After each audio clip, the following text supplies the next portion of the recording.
Washington was not expecting this. Ottawa was supposed to follow a script. Canada's fighter jet replacement program had been a long, predictable drama. The contenders were familiar. The politics were well understood. The F-35 Lightning II, America's premier stealth fighter, was the assumed frontrunner. It was the jet the Pentagon wanted its closest allies to fly. It was the cornerstone of future NATO air power. Then Sweden made a move that ripped up the script. The offer was audacious. It was direct. It sent a shockwave through the halls of the Pentagon. The Swedish government, through defense giant Saab, offered Canada a deal. Not just a few planes, a full fleet, 88 JAS-39 Gripen E fighters. A formal, comprehensive package to meet every RCAF requirement. The offer included full production rights, technology transfer, a promise of complete Canadian sovereignty over the fleet. Sweden was offering Canada a key to its own advanced aerospace industry, more than a sale, a strategic partnership. The proposal landed in Ottawa like a tectonic shift. The timing could not have been more disruptive. Canada was in the final stages of its evaluation. The F-35 Lightning II, the FA-18 Super Hornet. Those were the finalists, both American-made. Both guaranteed seamless interoperability with U.S. forces. The process was meant to solidify the North American defense relationship for decades. The Swedish offer presented a third path, a path that did not lead directly back to Washington, a path offering greater industrial independence and operational autonomy, forcing Ottawa to ask, deepen reliance on the U.S. or forge a more independent future. The move has put the Pentagon on edge.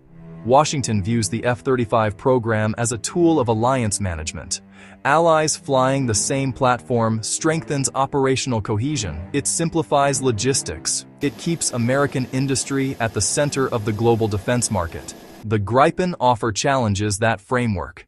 If Canada, a key NORAD partner, chooses a non-American fighter, if Canada, a Five Eyes partner, does the same, it could set a dangerous precedent.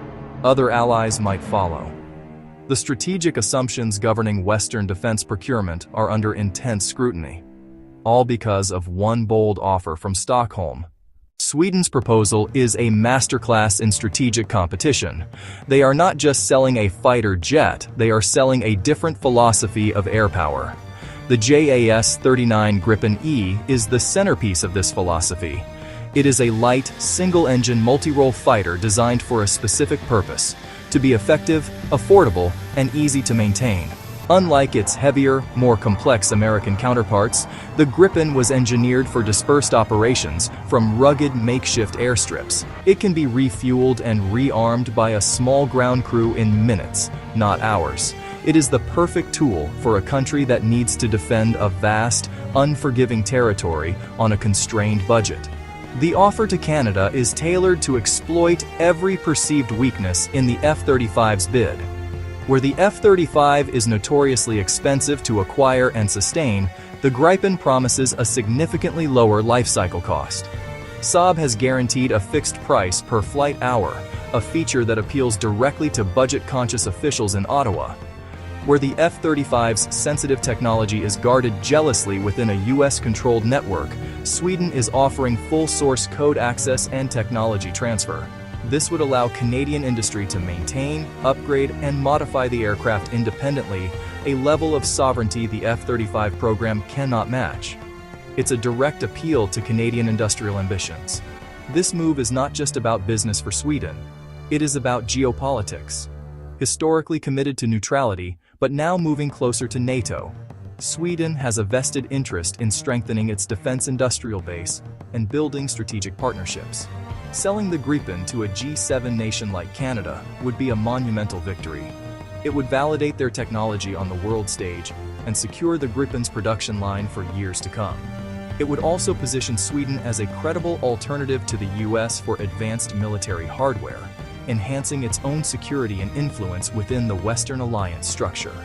The proposal has ignited a fierce debate within Canada's defense community. For some, the Gripen represents a pragmatic, cost-effective solution perfectly suited for patrolling Canada's vast Arctic airspace. It offers a chance to revitalize the country's aerospace sector, which has seen its capabilities decline. For others, breaking from American hardware is an unacceptable risk. They argue that interoperability with the U.S. military through NORAD is non-negotiable, and that only the F-35 can guarantee this seamless partnership. The Swedish offer has forced a national reckoning. The choice is no longer just about which plane to buy. It is about what kind of ally Canada wants to be. The Swedish offer, formally submitted by Saab in partnership with the Swedish government, is both comprehensive and aggressive. It is not merely a sales pitch for an aircraft, it is a proposal for a deep, long-term strategic partnership. The core of the deal is the delivery of 88 brand-new JAS-39 Gripen E fighters, the most advanced version of the jet. This number directly matches Canada's stated requirement, a clear signal that Saab has done its homework. The proposal guarantees a fixed acquisition cost and, more importantly, a fixed cost per flight hour. This clause is designed to eliminate the risk of spiraling sustainment budgets, a major concern that has plagued other advanced fighter programs, and a sensitive point for Canadian taxpayers. Saab says the total life cycle cost will be significantly lower than American competitors. This targets the Canadian government's long-standing concerns about fiscal responsibility. The offer includes training for pilots, training for ground crews, a substantial inventory of spare parts, and all necessary support equipment. This turnkey approach assures the Royal Canadian Air Force of a smooth transition from its aging CF-18 Hornets to a new modern platform without hidden costs or unexpected delays. Beyond the hardware, the offer contains a powerful industrial incentive: full technology transfer. This is perhaps the most audacious part of the proposal. Saab is offering Canada the intellectual property and source codes necessary to maintain, upgrade, and even manufacture the Gripen domestically. That would give Canadian industry an unprecedented level of control and expertise, effectively creating a sovereign fighter jet capability. For years, the Pentagon operated on a core assumption: when it came to advanced fighter jets, key allies would ultimately choose American. This belief grew from a long-established history. F-4, F-15, F-16, F-A-18 formed the backbone of Allied air forces. The F-35 Lightning II was presented as the inevitable successor.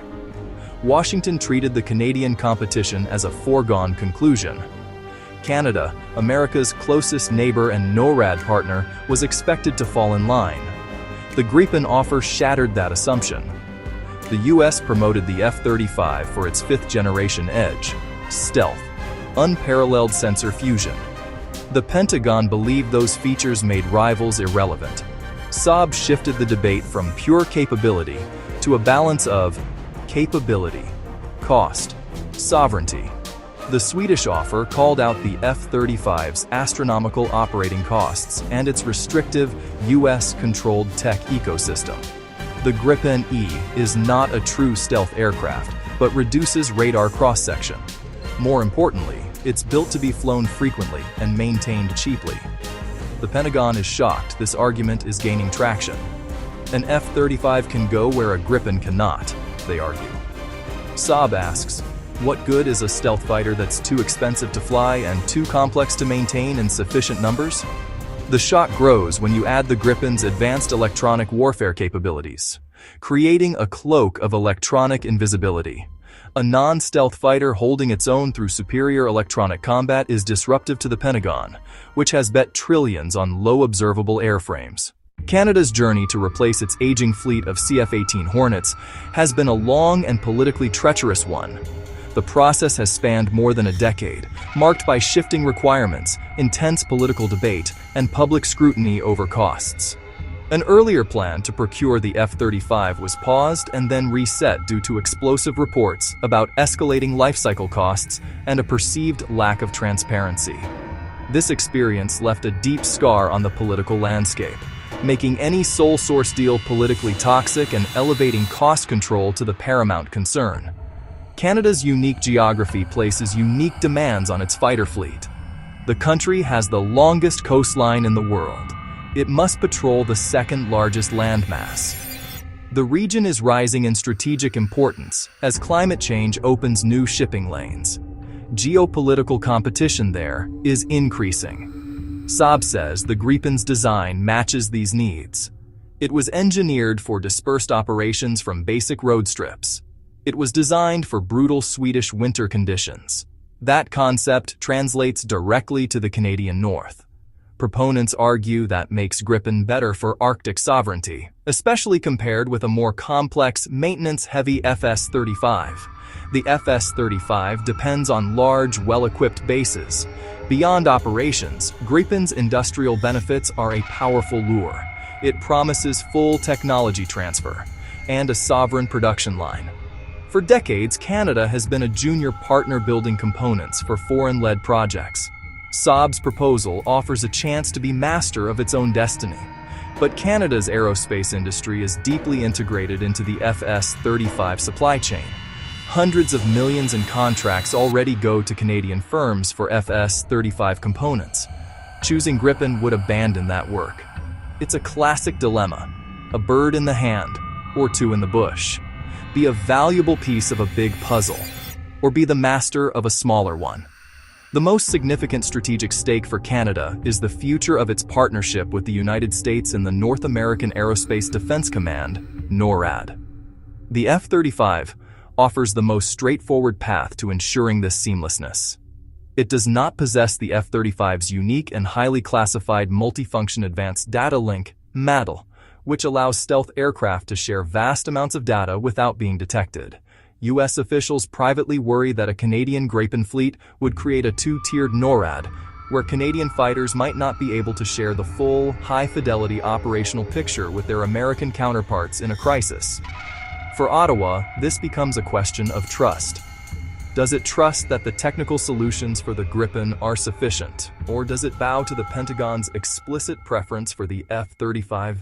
The Swedish proposal landed with a thud in the corridors of power, triggering a cascade of carefully worded statements and intense backroom diplomacy.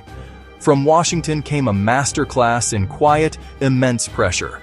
Publicly, Pentagon spokespeople reiterated confidence in the F-35's capabilities. Privately, messages to Canadian diplomats were far more direct. The message, choosing Gripen would be seen as a step away from the core North American security partnership. A Canadian decision to select the Gripen would hand Sweden a monumental geopolitical victory. EU leaders are torn. The US Congress reacted predictably, hawkish and loud. Allies have a choice. They can be partners in our most advanced defense programs, or they can be customers for other products. It is difficult to be both.